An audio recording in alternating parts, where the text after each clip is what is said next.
बलूचिस्तान में अमन दुश्मनों का फिर वार। कोयटा में रेलवे स्टेशन के प्लेटफॉर्म पर जाफर एक्सप्रेस की रवानगी से कबल खुदकुश धमाका हुआ। धमाके में 25 अफराद शहीद जबकि 57 जख्मी हो गए। शहदा में एक खातून और 5 रेलवे मुलाजमीन भी शामिल हैं।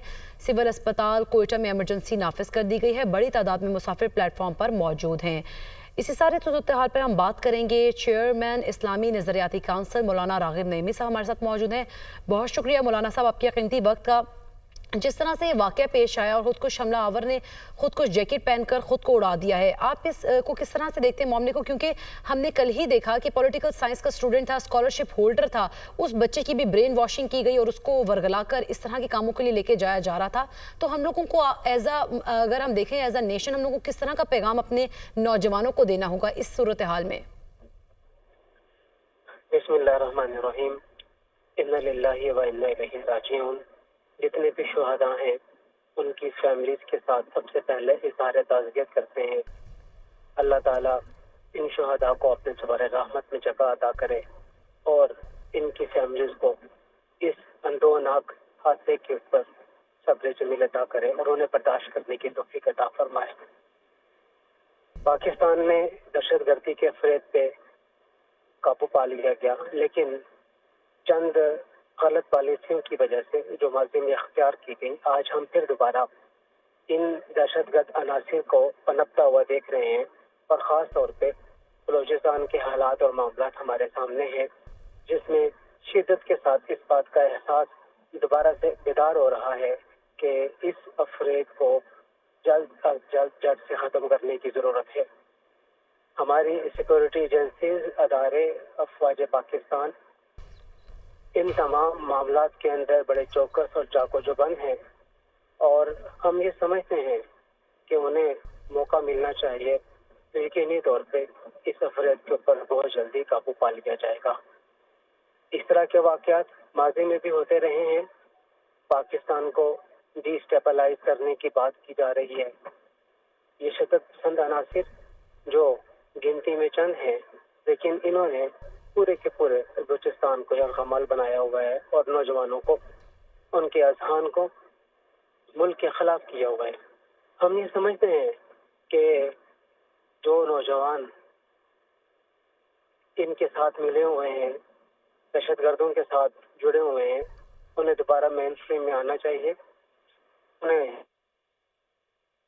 के साथ अपनी इज़हार यकजहती करनी चाहिए और इनके जो जायज़ मुतालबात हैं वो यकीनी तौर पे तस्लीम भी किए जाने चाहिए, क्योंकि कोई भी मुल्क नहीं चाहता कि उसके साथ जुड़े हुए इलाके और उसके टेरिटरी के अंदर शामिल इलाके उनसे जुदा हों। बलूचिस्तान में रहने वाले जितने भी लोग हैं उन्हें अपने प्यारे वतन के साथ मोहब्बत का इजहार करना चाहिए और उन्हें अपने शिकवों को दूर करने के लिए अपने नुमाइंदों के जरिए बात आगे बढ़ानी चाहिए। बात हमेशा मुकालमे और डायलॉग के जरिए हल होती है और जहाँ कहीं पे डायलॉग में तातुल आता है वहाँ पे फिर मामलात इस किस्म के हालात, इस किस्म का रुख इख्तियार करते नजर आते हैं। बिल्कुल, डायलॉग के जरिए मामलात को आगे लेकर बढ़ना होगा। मौलाना साहब साथ ही रहिएगा। ब्रिगेडियर रिटायर्ड राशिद वली साहब ने भी हमें ज्वाइन किया। बहुत शुक्रिया ब्रिगेडियर साहब आपके कीमती वक्त का। उन्हें भी शामिल गुफ्तगू करते हैं। ब्रिगेडियर साहब, जिस तरह से बलूचिस्तान में अमन दुश्मनों की जानिब से एक बार फिर से निशाना बनाया गया, एक बार फिर से वार किया गया है, आप इस सारे मामले को किस तरह से देखते हैं?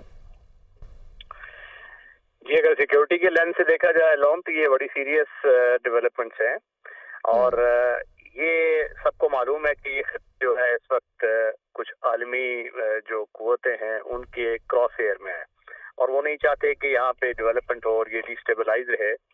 इस वजह से वो इनकी मुआवनत भी कर रहे हैं दहशतगर्दों की और इसके साथ साथ जहन साजी भी कर रहे हैं कि ताकि ये इनको रिक्रूट्स भी मुयसर आए।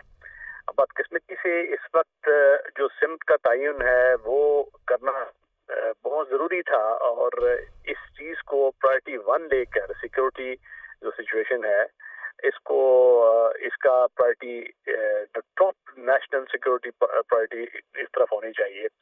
और हमने देखा है कि जो प्रिंसेस थोड़े से ये वायलेंस प्रोन है, KPK है, बलूचिस्तान है और इसमें जो ख़ास तौर पे KPK में जो हुकूमत तरजीहात कुछ और है और वो पूरी तरह यकसू नहीं है, पॉलिटिकल ओनरशिप नहीं है। यहाँ भी देखा जाए बलूचिस्तान में तो यहाँ हालात हुकूमत की हद तक तो बेहतर हैं, मगर अब ऐसा लग रहा है कि ये जो सिक्योरिटी का जो एक होना चाहिए, इसमें हम आहंगी आनी चाहिए, वो लानी अभी बहुत ज़रूरी है। कुछ गैप्स हैं जिसकी वजह से वो एक्सप्लॉइट कर रहे हैं और उनको मुआवनत हासिल है, रॉ की है, 3-4 दुनिया की बेहतरीन एजेंसीज हैं, वो उनकी मुआवनत कर रही हैं। उसकी वजूहात बहुत सी हैं जो पहले डिस्कस हो चुकी हैं, मगर हकीकत ये है कि वो सब इस वक्त इसको डिस्टेबलाइज करने के दर पे हैं और वायलेंट मीन्स का सहारा लिया हुआ है। अब ये दहशत गर्दी जो हो रही है, ये अब जो उन तनसीबात के खिलाफ जो फौजी तनसीबात से हट के सिविलियन तनसीबात की तरफ आ चुकी है। जहाज के रेलवे स्टेशन पे ये जो दहशत गर्दी की कार्रवाई हुई, ये उसकी अक्कासी करती है। तो इसको रोकने के लिए हमें उनका जो नेटवर्क है वो पेनिट्रेट करना पड़ेगा, हमें प्रीएम्प्ट करना पड़ेगा, हमें पुलिस की इस्तेदाद बढ़ानी पड़ेगी जो कि फर्स्ट रिस्पॉन्डर्स होते हैं। अभी हर जगह आर्मी या एफसी नहीं हो सकती। अब देखना ये है कि हम अपने नेशनल रिसोर्सेज का कितना इस तरफ सर्व कर रहे हैं, कितनी तवज्जो हमारी तरफ इस तरफ है और कैसे हम इसको तरजीह देते हैं। अपनी तरजीहात का तयन, इनको मटेरियल से लैस करना और पेनिट्रेट करना उस नेटवर्क को, और जिससे पहले कि वो मुतहर्रिक हो के आपके खिलाफ वो कोई एक्ट करें, आप उनको प्रीएम्प्ट करें।